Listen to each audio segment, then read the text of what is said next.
le 18 mars dernier, vous avez officiellement, sous la présidence de mon département, lancé le projet Autonomiser les acteurs non étatiques et les communautés vulnérables pour l'action climatique et la résilience. Le dit projet permettra de capaciter les organisations de la société civile pour travailler en synergie avec les autres acteurs sur plusieurs thématiques importantes pour le Sénégal.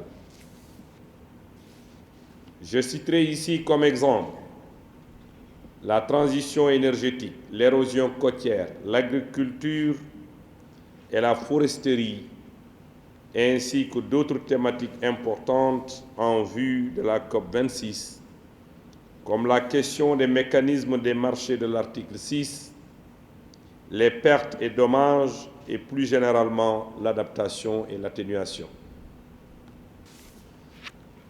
La COP26 qui se tiendra dans quelques jours dans votre pays est un rendez-vous historique pour la planète entière au regard de la gravité des changements climatiques qui nous affectent tous. Il est donc devenu plus qu'urgent d'agir. Au nom de son Excellence, M. Macky Sall, Président de la République, je souhaite ici féliciter le Royaume-Uni pour son leadership et pour les efforts considérables consentis en vue de l'organisation de la COP26 malgré la pandémie. Comme vous le savez, la lutte contre les changements climatiques est désormais au cœur des préoccupations de tous les États et gouvernements du monde entier. Les effets néfastes du réchauffement se font ressentir partout et aucun continent n'est épargné. Les récentes inondations au Sénégal et en Europe, les feux et les vagues de chaleur aux États-Unis et au Canada, les sécheresses prolongées, les inondations, les submersions marines et l'érosion côtière que subissent nos populations, ainsi que la raréfaction des ressources en eau, sont autant de réalités qui nous interpellent tous. Le récent rapport du GIEC vient indébutablement consacrer ces événements climatiques extrêmes comme découlant directement du changement climatique et de l'activité humaine. Votre rôle en tant qu'organisation de la société civile est d'autant plus important que la Convention cadre des Nations Unies sur les changements climatiques y fait directement référence.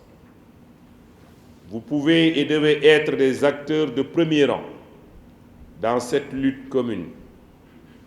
Depuis le début de l'année, vous avez bénéficié de renforcement de capacités, de partage d'informations et de formation sur les questions climatiques et avez développé un plaidoyer. Je me réjouis de cet engagement dynamique qui, je l'espère, contribuera à l'émergence d'un groupe d'OSC qui viendra appuyer le gouvernement dans sa tâche, mais aussi s'assurer de la mise en œuvre de nos engagements et surtout appuyer la communauté dont vous êtes proche.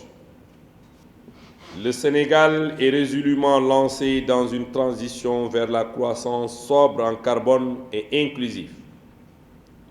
Nous entendons pouvoir compter sur toutes les composantes de la société et particulièrement sur les acteurs non étatiques.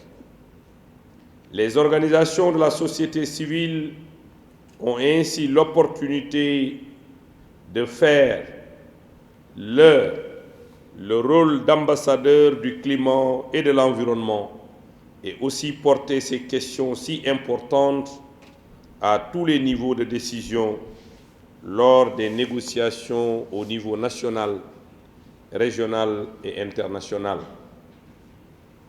La déclaration de Dakar des organisations de la société civile sur le climat doit avoir un écho auprès des parties en négociation à la COP26, au regard surtout de la vulnérabilité des populations qui sont confrontées au changement climatique.